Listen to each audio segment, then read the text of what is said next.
Samuel, though nobody at the Hartwell barn knew that name, was handed a plate of cold rind and gristle and told to eat it standing by the door so his boots wouldn't dirty the good floor. He said thank you. He did not flinch. He balanced the tin plate on one palm and ate what he was given, slow and grateful, while 40 neighbors danced past him like he was a coat rack. Then the prosperous one spoke. Court Vance, cattle and landman, courting the daughter of the house, stopped in front of the fiddler with a glass in his hand. He said it loud, so the whole barn could hear. A tramp fiddles for his supper and sleeps in the hay. That's all you'll ever be, drifter. And the people laughed the way people laugh when a rich man makes a joke. But as the fiddler bent to set his plate down, the lamplight caught something at his throat. A small brass tag on a bootlace slipped from under his collar. Stamped letters. Only the viewer sees them. Callahan No. 1. And out past the lantern line, in the dark where the light gave out, a gray-coated stranger stood watching. Not the dancing, not the girls. He watched the fiddler's hands. He had watched them for 3 nights running. Tonight, at last, he took one step forward, and we cut away before he speaks. If you've ever been underestimated by someone who should have looked closer, this story is for you. Before we go on, if you like stories where the quiet ones are finally seen, subscribe, because I post one of these every week. And do me a small kindness. Comment the town you're watching from. I want to see how far this story travels tonight. All right, come with me back to Oklahoma, autumn of 1934. Bishop Flats sat in Ardell County like a coin dropped in the dust and forgotten. Wheat that had gone the color of an old bone. A section road that ran straight to the edge of seeing. And on the ridge above the town, the oil derricks stood black against the sky, pumping money out of the ground for men who did not live there. 2 worlds in one county, the dust below and the oil above.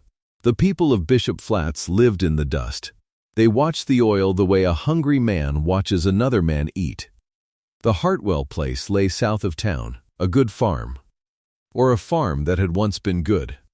Corn cribs, a windmill that creaked, and a big red barn that Amos Hartwell had built with his own hands the year his daughter was born. That barn was where they held the dance. It was half a celebration and half a wake, though nobody said the second part out loud. You could feel it, though. It hung in the room with the lantern smoke.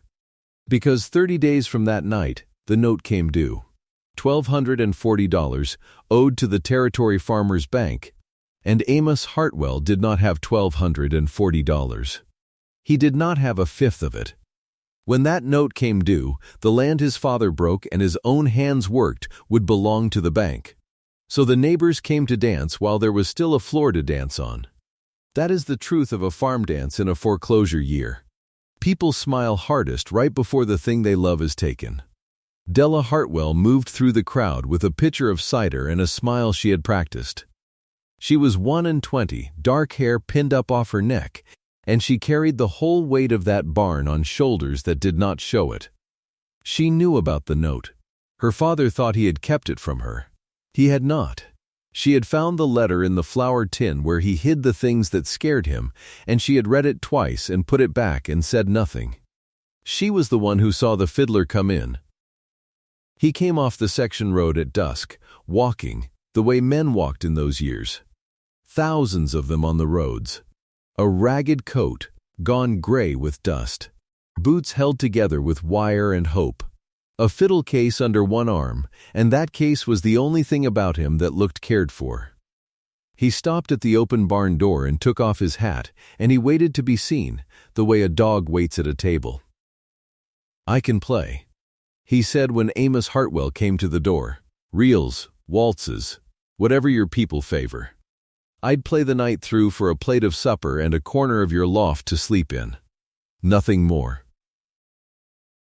Amos Hartwell hesitated. You could see it move across his face. A man with a farm about to be lost does not like to be reminded that there are men with nothing at all. It sat too close. But the fiddler's voice was low and easy, and there was no begging in it, only an offer, plain as a handshake. It was Della who answered before her father could. We'd be glad of the music, she said. Come in out of the cold.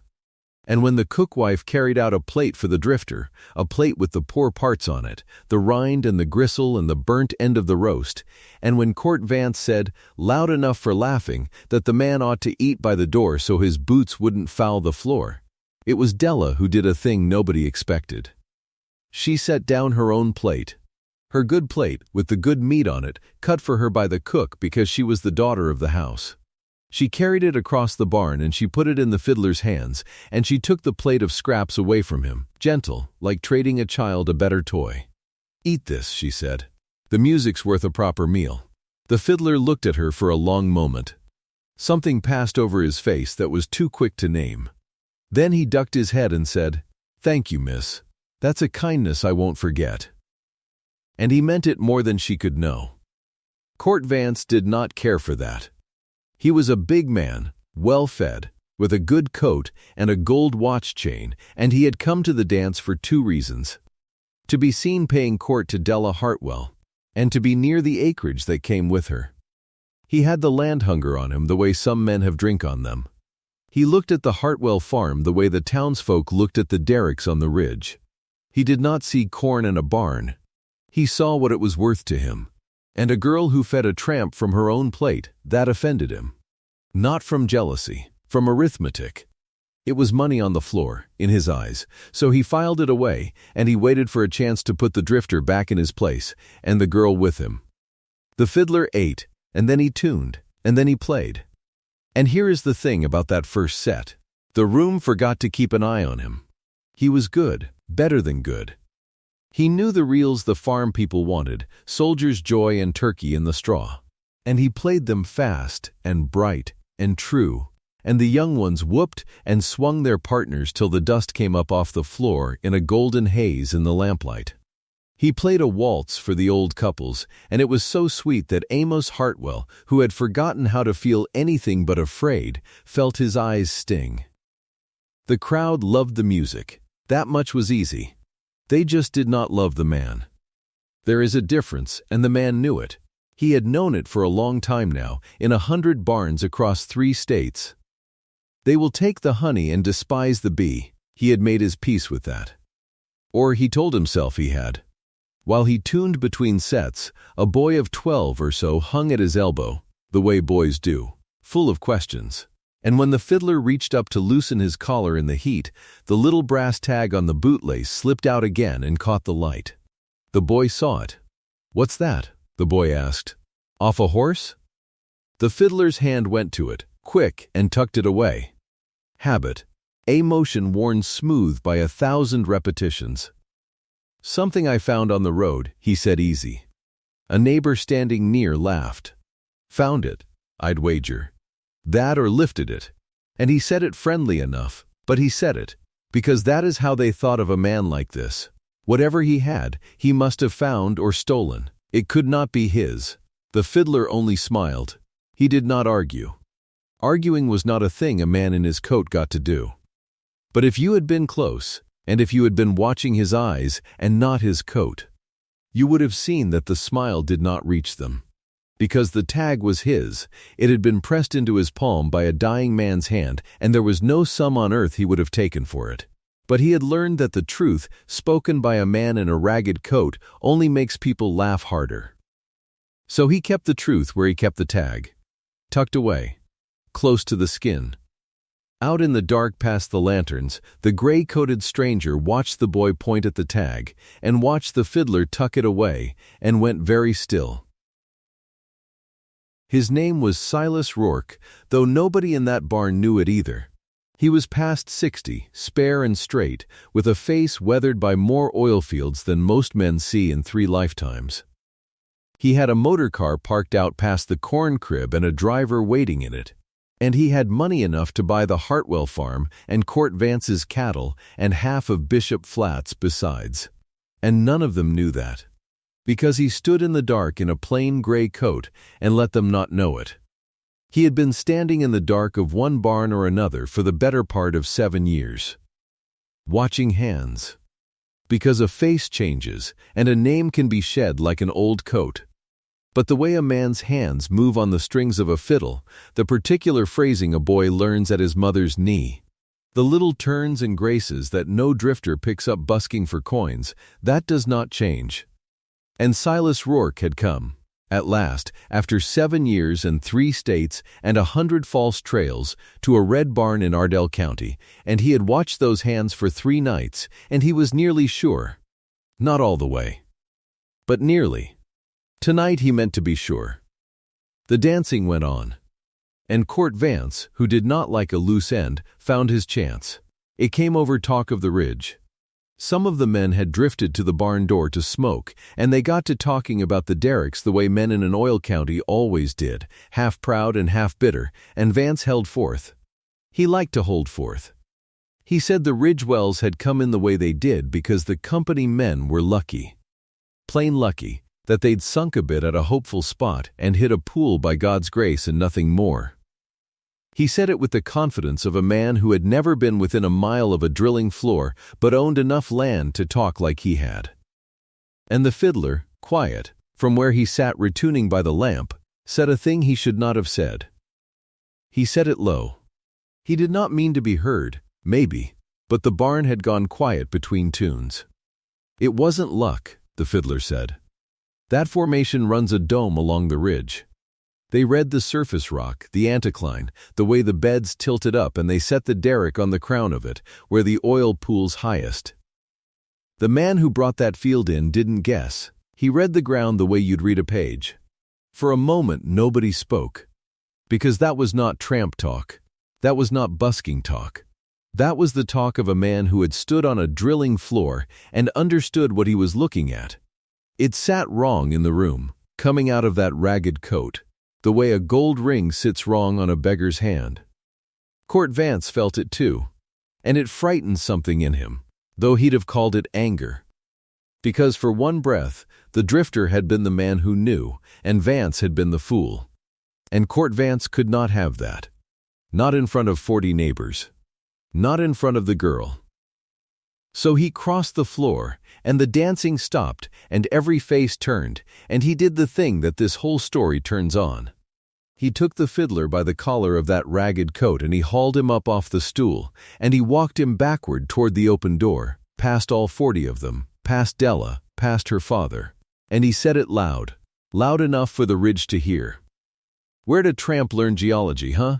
You read that off a fence post?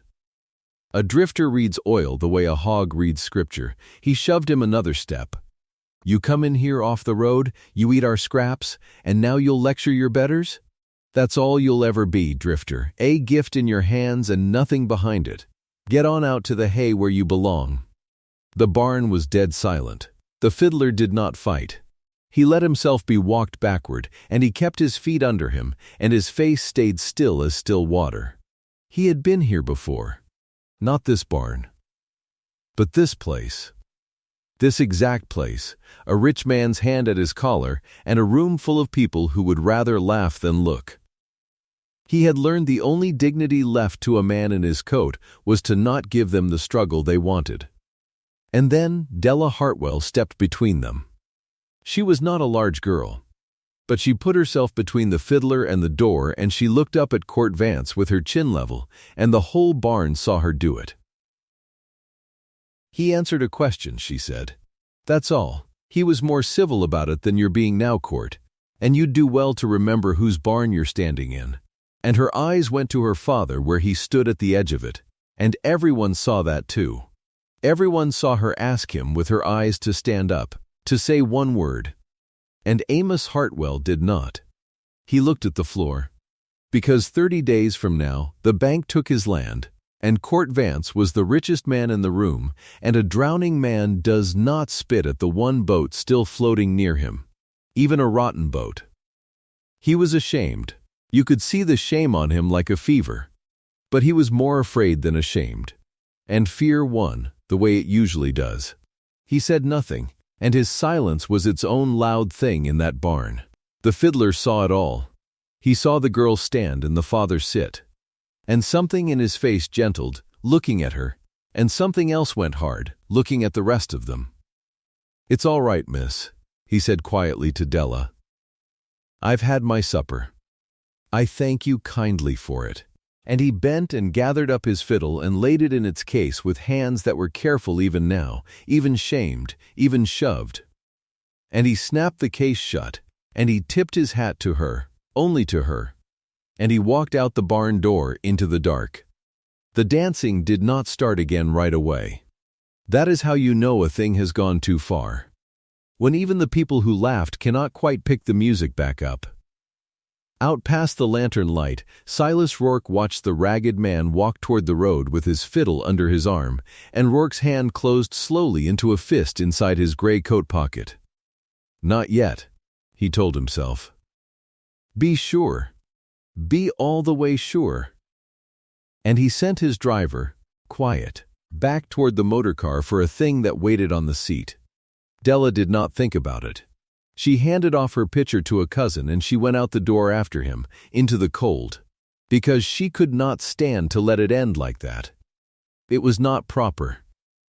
A girl did not chase a strange man out into the dark. She did it anyway. She caught him at the gate, where the section road ran off into the black. The barn lay behind them, gold and warm and full of the people who had watched him shoved out of it.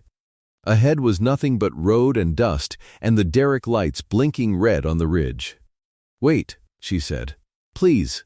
He stopped. He turned. In the dark she could not see his face well. Only the pale shape of it and the fiddle case held against him like something he was protecting. "You don't owe me anything, miss," he said. "You've been kinder to me tonight than a stranger's got any right to expect. Go on back in. It's cold, and it's your dance." "I'm sorry," she said. And her voice cracked on it. "For court. For my father." He should have spoken. He knows he should have. He's not a coward, he's just... She stopped. "We're losing the farm. 30 days. He owes the bank $1,200 and we haven't got it, and Court Vance is the only man in the county with money to spare, and my father can't afford to make an enemy of him. That's not an excuse. It's just the reason. I wanted you to know the reason." The fiddler was quiet a moment. Somewhere off in the dark a dog barked and quit. "Why are you telling me this?" he asked. "Not unkind, just tired." "Because," she said, "you took Court's cruelty to earn a supper you'd have shared with anybody, and it wasn't even a supper worth taking it for. The farm's lost either way. There's no sense in a stranger swallowing all that ugliness for our sake. When we can't even hold on to the roof you'd play under. You should go somewhere they'll treat you decent. You should go tonight, before Court's had more to drink." And the fiddler looked past her, over her shoulder at the ridge. At the derrick lights, red and slow and blinking against the stars. He looked at them for a long time, longer than made sense, for a drifter. She saw his face in the red glow of them, and she saw something move across it that she had no name for. A grief. And under the grief, a decision forming. "That field," he said.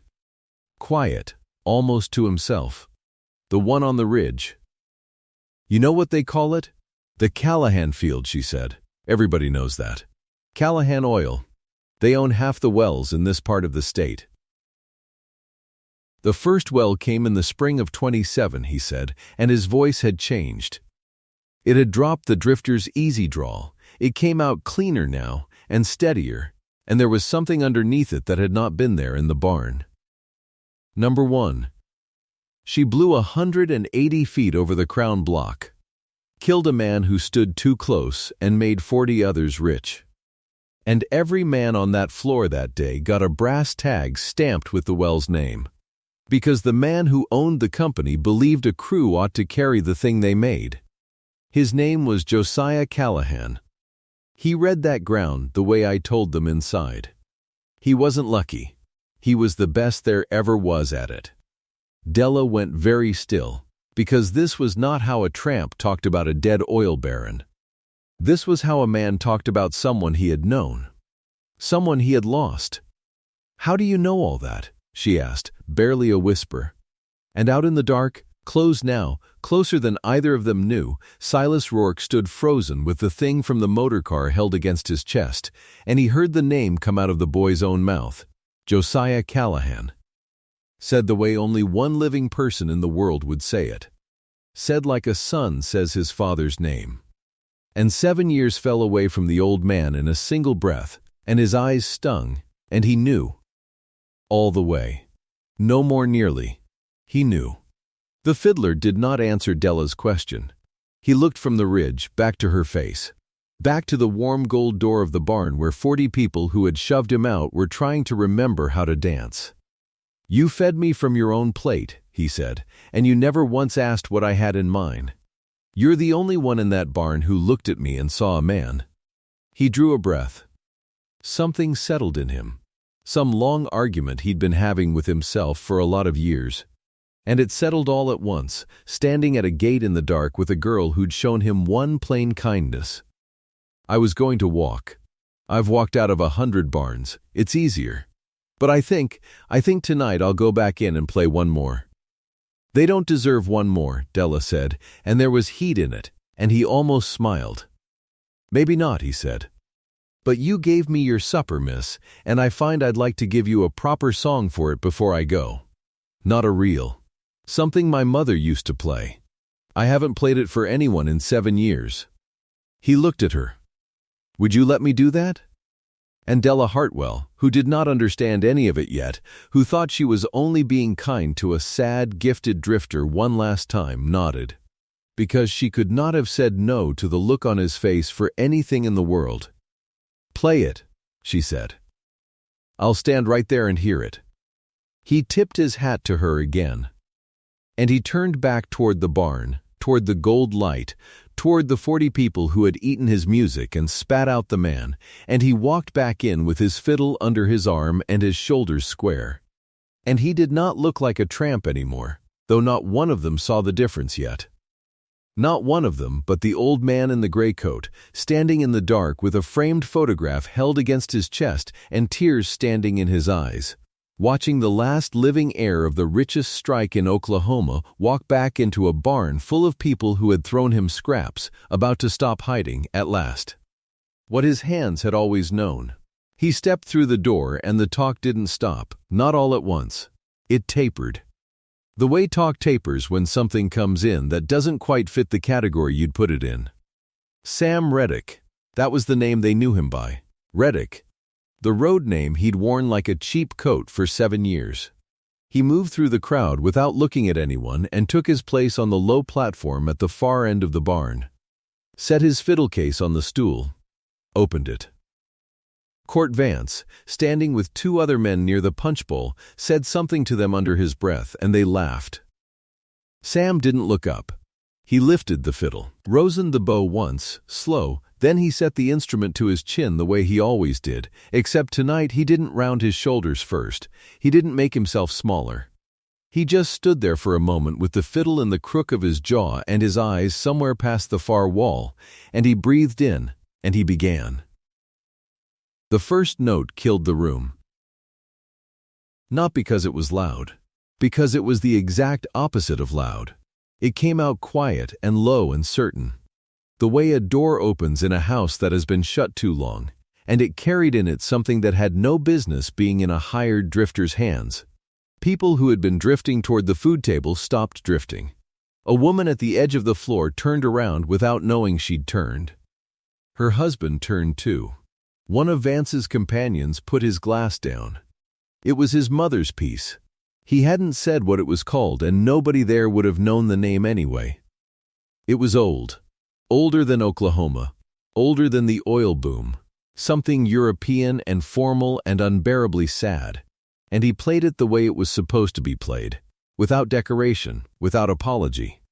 The bow drawing it out of the strings like drawing a splinter, necessary and painful, and finally, once it was out, a relief. The phrasing was not a fiddler's phrasing. It never had been. It was the phrasing of a boy who had grown up in a house with a music room, who had been taught by someone who cared that he learn it right. Every other song he'd played that night he dressed down, kept rough, kept appropriate to a man who slept in haylofts. This one he didn't dress down at all. This one he played exactly as he'd been taught. 40 people stood still. Della found a place along the left wall, She'd come in quietly after him, slipping through the side door, and she stood with her arms at her sides and watched his face. And she thought, I have never seen a man look like that while he played. She'd heard good fiddlers before. She knew the difference between a man performing and a man remembering. This was a man remembering. The song was something he carried in a private place, and he had taken it out tonight, in front of all of them, for the first and possibly last time in 7 years. And the room didn't know what to do with it but be quiet. Court Vance, to his credit, stayed quiet too. But she could see his jaw working, and the old man in the gray coat had come inside. She hadn't noticed him come in. He was simply there now, near the back, near the door, a solid, compact man in a good coat that was dusty from the road, holding something flat under his arm. She couldn't make out what it was in the low light. His face was tilted toward Sam, the way a man tilts his face toward a fire in winter. Pure, helpless relief in it, like he'd been cold a long time. Sam played the last 8 bars without slowing, the way the piece was written, no trailing off, no flourish, and then he lowered the bow. The silence held for one full breath. Then a woman near the center let out a long exhale, almost involuntary, and somebody began to clap, and then the whole room was clapping, and Sam stood there receiving it with his eyes somewhere else entirely. Court Vance clapped too, 3 times, sharp as though settling a debt. Then he turned to the men beside him and said, "Low and easy, man can play. I'll give him that. Doesn't make him anything but a very pretty tramp." He reached for his glass. The farm's still going at auction. Hartwell can't change arithmetic with a borrowed fiddle. Sam heard it. He didn't turn his head. He set the fiddle down in its case and closed the lid the way a man closes a door on a room he's leaving, and the neighbors around him were still warm from the music. Still clapping his shoulder, still saying things like, "Where'd you learn that, and play us another?" He said thank you to each of them. He didn't play another. Della crossed the floor to him. She didn't care who watched. "That song," she said. "What was it?" "Something my mother played." He latched the case. His hands were steady now, steadier than they'd been all night. "She's been gone a long while. You never told me your mother taught you. You never asked me about my mother." That was true, and it stung a little, and she let it. She looked at his collar. She'd been looking at it all evening without knowing why. Now she knew. There was a bootlace knotted at his throat, tucked under the frayed edge of his shirt, and something hung on it that caught the lantern light for half a second when he bent for the case. Brass, a little tag of brass, worn smooth on its face but still holding its stamped letters. She'd seen tags like it. Every child in Ardell County had. They hung on the wellheads up on the ridge, on the gate chains, on the boilers. Numbers, names, the oil companies stamped everything they owned. She didn't read it. She didn't get the chance. He tucked it away with 2 fingers, an old habit, quick and unthinking, the way a woman tucks a stray hair. But she'd seen the shape of the thing. And she'd heard him talk, out by the gate, about the Callahan field on the ridge. The strike year, the depth, the pressure, the name of the man who brought it in, and no drifter talked like that. No drifter kept a brass company tag against his throat like a saint's medal. She stood there in the noise of the barn and felt the floor of her certainty tilt. "Sam," she said, "where are you from? Really, nowhere you'd know. Try me." He looked at her then, full on, and for a moment she thought he'd tell her. His mouth opened. Then across the barn, Court Vance laughed at something, that big, easy landowner's laugh, and Sam's face closed like a hand. "I'd best get on," he said. "Long road." Over by the cider table, Vance was holding court.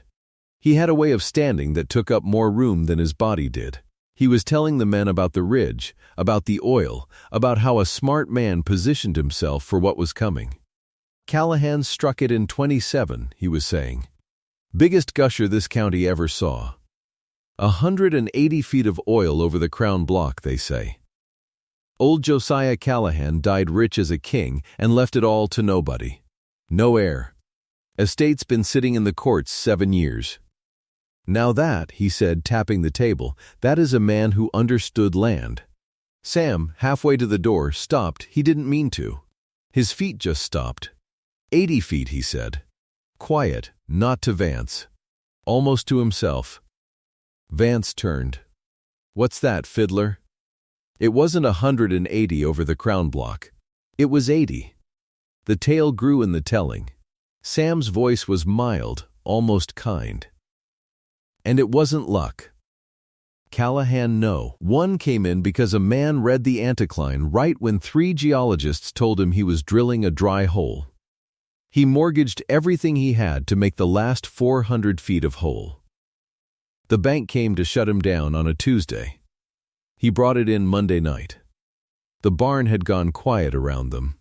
Even the fiddle-warmed neighbors had turned to listen. Vance's smile stayed on his face, but it stopped meaning anything. And a hobo fiddler knows all this how.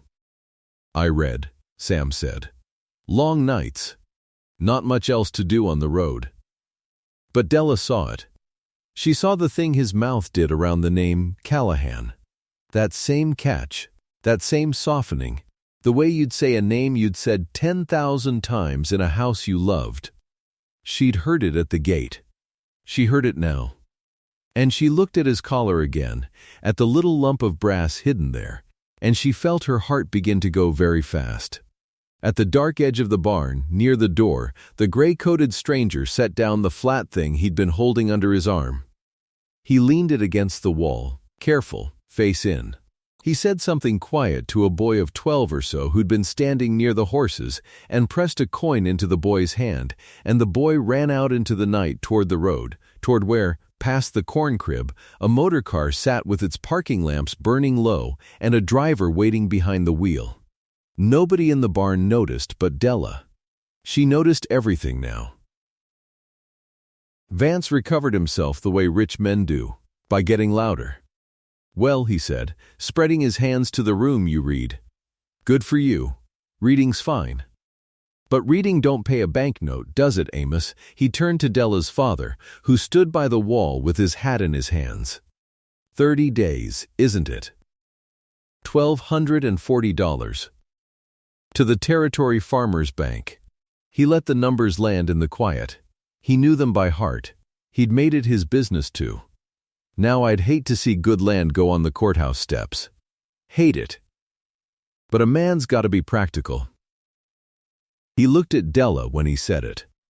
A woman's got to be practical too. Amos Hartwell didn't say anything. He looked at the floor. He'd been looking at the floor a great deal lately.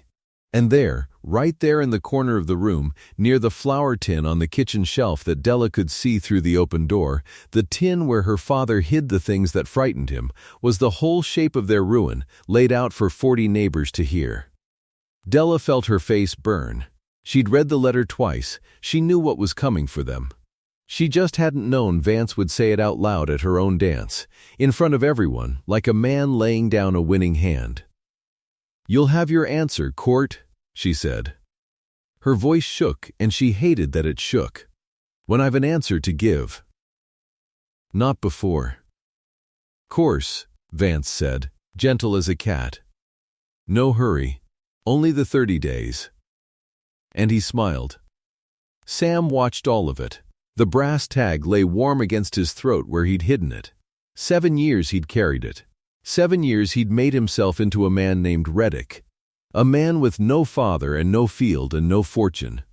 A man judged by his boots and his empty pockets and nothing else, which was the only way he'd ever wanted to be judged. He had run from a name so heavy it had killed his father and hollowed out his mother and turned every man who came near him into a hand reaching for money. He'd wanted to be nobody. He'd worked at it. He'd gotten good at it. And now a man was standing in Della Hartwell's barn, saying the farm would be sold, and Della Hartwell had fed him from her own plate when her own father hesitated. And she was standing there with her chin up shaking and telling a rich man no. Sam picked up his fiddle case. He turned for the door. That was when the gray-coated man stepped out of the dark and into the lantern light and stood in front of the door, blocking it. He was past 60. Solid, compact, weathered, with a good coat gone gray with road dust and eyes that were wet and would not stop being wet. He held the flat thing again. He'd picked it back up, and Della saw now that it was a photograph in a frame, glass and all, the kind a family keeps on a mantel. He held it against his chest with both hands like a man holding something out of a fire. "Samuel," the old man said. Just that, one word. But he said it the way you say a name you've been saying into empty rooms for 7 years, and Sam Reddick, who was not Sam Reddick, went absolutely still. "I've got the wrong door," Sam said. His voice had no bottom in it. "Let me by, old-timer." "I have looked for you," Silas Rourke said, "in Texas and in Kansas and in 3 counties of this state. I have followed a fiddle player's name through 4 winters. 3 nights I've stood in the dark of this barn to be sure. Tonight you played Eleanor's piece." His voice broke on the name and he let it. "Your mother's piece. No one living knows that piece but you. So don't tell me I've got the wrong door, son. I helped your father dig the first 100 feet of the hole that made you rich. I held you the day you were born. I carried your father out of the field the day he died." He lifted the framed photograph and turned it around. "This is him. This is us. And this," he said, "is you." He held it up beside Sam's face. The whole barn leaned to see. It was a crew photograph, old, brown at the edges, a dozen roughnecks lined up before a wooden derrick, oil black to the elbows, grinning. In the center, a tall, broad-shouldered man with a mustache stood with one hand on the shoulder of a boy. The boy was maybe 15, dark-haired, serious, holding a fiddle. It was Sam. Younger, cleaner, unbroken. But it was Sam. Anybody could see it. Rourke turned to the room. He didn't raise his voice much. He didn't have to. The barn was so quiet you could hear the lantern flames. "You've been feeding scraps," he said to Samuel Callahan. "The last living heir of the richest oil strike this state has ever seen. 7 years I've hunted this boy across 3 states so I could put him back where he belongs before the courts carve his father's whole life into pieces." He reached into his coat and drew out something small on a bit of cord, and he held it up in his palm. And it caught the light. A brass tag. Stamped, his father pressed one of these into the boy's hand the year he died. The first well. Callahan number 1. He held his palm flat, offering it to the room like proof. "Samuel, show them the one you carry." For a long moment Sam didn't move. Then his hand came up, slow, and he reached under his collar, and he pulled out the bootlace. And there against his knuckles hung the little brass tag he'd worn against his throat for 7 years. He held it out into the light beside the old man's. They matched. Anybody could see that too. Callahan No. 1. Both of them. The same die, the same year, the same worn brass. Nobody in the barn breathed. And now the reactions came, one at a time. The way a house settles after a great weight is set down on it. Della first. She had already half known. She'd known since the gate, since the way his voice changed around a dead man's name, since the shape of brass under his shirt. But knowing a thing and seeing it proved in front of 40 people are different. And she put her hand over her mouth, and her eyes filled. And what filled them was not greed, and was not calculation. It was fear. Fear that the man she'd fed from her own plate, the ragged fiddler she'd defended, the one human being at this whole dance who had needed her, was about to become someone she could never reach. A rich man. A Callahan. Somebody the world would hand back to itself. She felt him going away already, up and out of her plain small life, and she stood there and let the tears come and did not wipe them. Then the crowd. It went through them like wind through wheat, a low sound, a murmur, then names, then the story assembling itself in 40 mouths at once. Callahan, the Callahan boy. The gusher on the ridge. $2 million, some said in the courts these 7 years. That's him. That's the boy in the picture. He was here. He's been here 3 days sleeping in the Hartwell loft. We gave him scraps. They looked at Sam and they saw for the first time the man who'd been standing in front of them all along, and they were ashamed, most of them.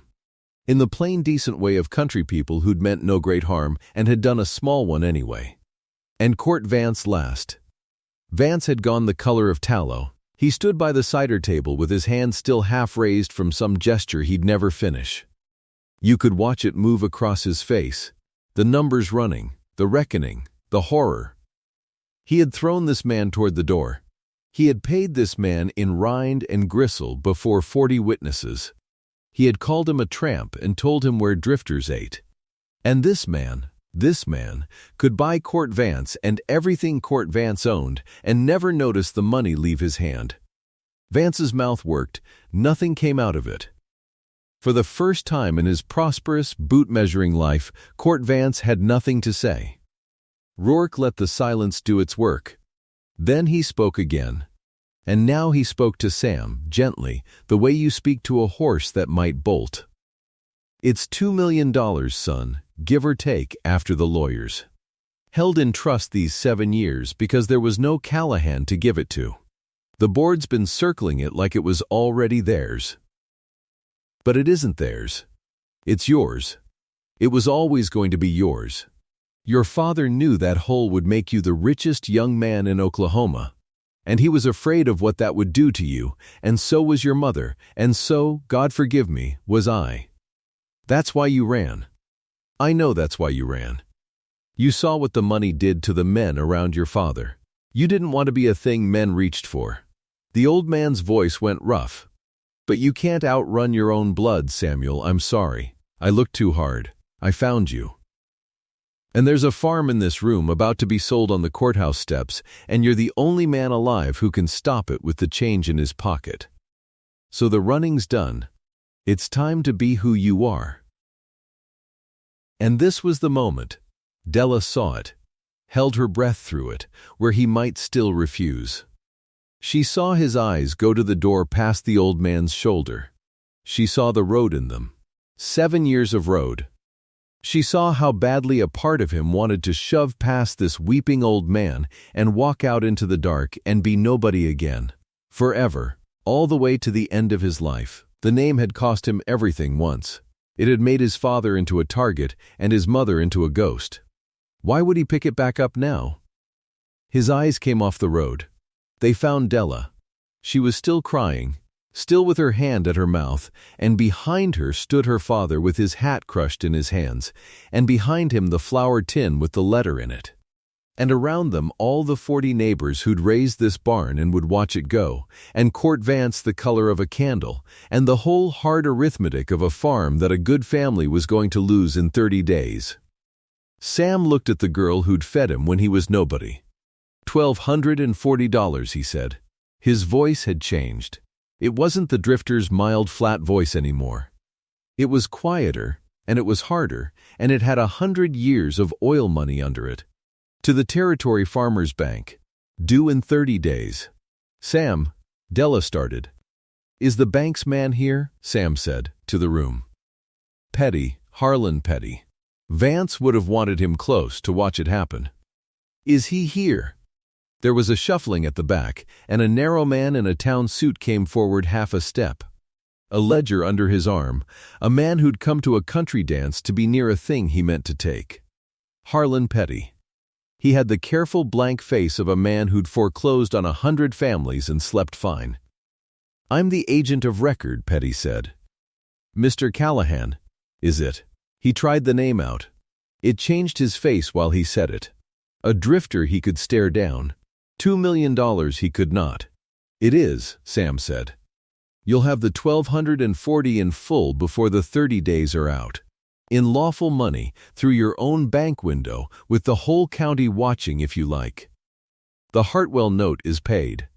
Today, if my man Rourke can raise a wire. Tomorrow at the latest.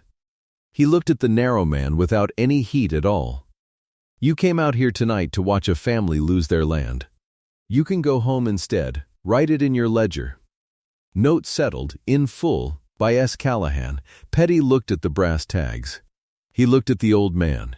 He looked at the photograph. He was a man who understood exactly one thing in this world, which was money. And he understood in that instant that the money in this barn was on the Hartwell side now. And there was nothing left for him here but to be civil. He opened his ledger. He wrote something in it with a stub of pencil. He closed it. "That'll be in order," Petty said. "We'll want the funds through the Ardell office." And he stepped back and put his ledger away and became, in the space of a breath, a small man at a party he hadn't been invited to. Amos Hartwell made a sound. It came from deep in him, from under 7 years of dust and worry and lying awake, and he sat down hard on the bench by the wall as if his legs had been cut, and he put his face in his crushed hat, and he wept. He didn't try to hide it. A man of that county, of that time, who'd have died before he'd let a neighbor see him cry, he sat in the middle of his own barn and wept like a boy. Because the thing he'd been most afraid of in all the world had just been lifted off him by a stranger he'd let his daughter feed from her own plate. The neighbors closed around him. That's what those people did. Somebody put a hand on his shoulder. Somebody else said, "Amos, Amos, it's all right now." And a woman was crying too. And the whole hard fear that had sat over that farm for a year came apart in the warm lantern light and blew away. Court Vance found his voice at last. It came out wrong. "Callahan," he said. And he came forward with his hand out, that big landowner's hand, and a smile pasted crooked across his tallow face. "Samuel, well, this is something, isn't it? Listen, that business earlier. The plate, that was all in fun, you understand. Just barn talk. A man in my position, you meet all kinds, you can't always." He was still coming forward, hand out. "Working the smile. No hard feelings between men like us. We're the same sort, you and I, landmen. I can show you every acre worth having in this county. We ought to talk. We ought to." "Thank you for the supper," Sam said. That was all. He said it evenly. He said it without a drop of anger in it, which was worse than any anger. He said it the way you'd thank a man for the weather. And the whole barn understood. In that one dry line, the entire size of the thing Vance had done tonight, the rind, the gristle, the standing by the door so his boots wouldn't dirty the good floor, the tramp. That's all you'll ever be. The shove toward the door in front of 40 people. Thank you for the supper. It put all of it in the room at once, and it left Vance standing there with his hand out and nobody in the world to shake it. Vance's hand came down slowly. His courtship of Della Hartwell, the courtship the whole county had assumed would end in a wedding and a merging of good acres, died right there on the barn floor, in front of everyone, exposed for exactly what it had always been. Not love. Land. He'd wanted the Hartwell ground and he'd have taken the girl to get it, and now there was a man in the room who could pay the note out of pocket change, and the girl was looking at that man like the sun had come up. Vance had measured every man in the county by his boots. He'd never once thought to look at the fiddler's hands. And it had cost him everything he'd come here to take. Sam had already turned away from him. He'd turned to Della. She was standing very straight, the way you stand when you're trying not to shake, with the tears still bright on her face and her chin up. She'd defended a tramp. She'd fed him when her own father hesitated. She'd walked out to the gate in the cold to apologize to him for other people's cruelty. She had done all of it expecting nothing, wanting nothing, knowing nothing, thinking the whole time that her kindness was going to cost her the match everyone said she ought to make, and doing it anyway because it was right. Sam held out his hand to her, not the way Vance had held his out. Open, waiting, a question, not a claim. "You gave me your own plate," he said, "so the room could hear it. When you thought I was nobody, when there was nothing in it for you. Everybody in this barn saw you do it." He looked around at them, at the 40 faces. "I want them to see this too." And he drew her up beside him, into the lantern light, in front of the same 40 neighbors who'd watched her feed a hobo and defend him and take his part against a rich man, and now watched her stand at the side of the richest young man in Oklahoma, not because she'd chased him, but because she never had. The truth of it was plain to every soul in the room. She'd stolen no one and schemed for nothing. The kindness had come first, before the money, before the name, before anyone knew. All the reveal had done was show the county who Court Vance was, and who Della Hartwell had been all along. Silas Rourke, by the door, let out a long breath and nodded. Just once. Like a man setting down a weight he'd carried 3 states. And the barn, the whole barn, 40 people who'd raised these walls and danced under this roof and come tonight half to celebrate and half to mourn a farm they thought was already lost. The whole barn came to its feet. Not for the money. For the rightness of it. They stood. And they clapped, and it wasn't the clapping from before, the warm clapping for a lucky tramp with a gift. It was something else. It was the sound a room makes when it has watched a wrong turned all the way around and made right, in front of its own eyes, and known itself lucky to have been there to see it. Sam stood in the middle of it with Della's hand in his and his father's brass tag warm at his throat, and for the first time in 7 years he let the name settle back onto his shoulders. It was still heavy. It would always be heavy. But he wasn't carrying it alone anymore. He picked up his fiddle. He tuned it, 1 string by ear. And he played them one more, not the grief piece his mother had taught him, not the formal thing that had silenced the room, but a reel, a bright fast country reel, the kind you dance to, the kind a hired fiddler plays for his supper. And the barn broke apart into dancing. And Amos Hartwell wiped his face and laughed. And Court Vance walked out into the dark, and nobody watched him go. 6 months on, the Hartwell fields came up green. They came up green and paid clear, every acre of them, the note settled in lawful money through the Ardell window of the Territory Farmers Bank, with half the county there to see Harlan Petty stamp it paid and hand Amos Hartwell back his deed. The wheat stood tall by June. The dust that had sat over Bishop Flats for a year seemed to lift a little, or maybe it only seemed that way because the fear had gone. There was a new fiddle case by the Hartwell door now. A good one. Leather. The only new thing in a house that didn't much go in for new things. Della kept it there on a shelf where the honey-colored light came in through the screen door of an afternoon and lay across it warm as a hand. On the porch at dusk, Sam Callahan sat with his boots up on the rail and Della beside him, and the light came down gold and tender over the green fields. The way it does out there in the last hour before dark, and a jar of tea sweated on the step, and somewhere a screen door banged and a dog answered it. He could have lived anywhere. He could have bought a house in Tulsa with 40 rooms. He'd built 1 small room onto the Hartwell farmhouse instead, and married the girl who'd fed him from her own plate, and put his money quietly to work.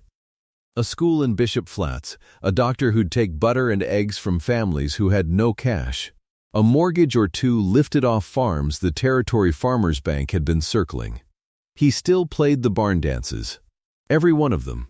Still, half the time, for his supper, a plate of ham and greens, a slice of pie, because he wanted the plate, wanted to be handed it, wanted to sit at the door with his fiddle and be exactly the man his hands made him and nothing else. The county let him. They'd learned. Court Vance sold out that spring and left Ardell County. Nobody was sorry. His good acres went to a young family who'd been renting, and last anyone heard he was somewhere out west, telling a new set of strangers about the land he used to own.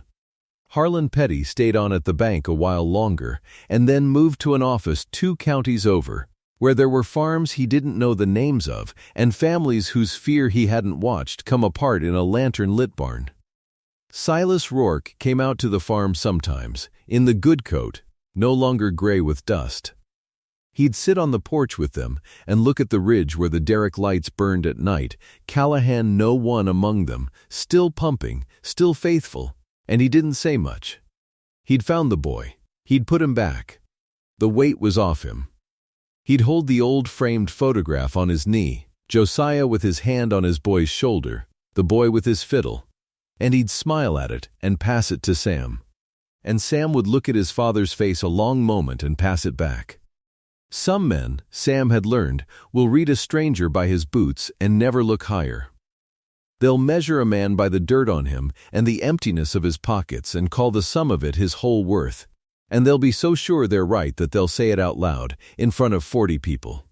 And never once wonder what a drifter's hands might know that his boots don't tell. The wise ones listen to the hands. That's the whole of it. Out there in Bishop Flats, in the autumn the fiddler came through. The year they took an oilman for a tramp. And one girl handed him her own plate before she knew, and that plate turned out to be the best bargain anyone in Ardell County ever made. If you've ever been handed scraps by someone who should have looked closer, I hope your fiddle's in tune. Comment the town you're watching from. I'd like to see how far this one travels.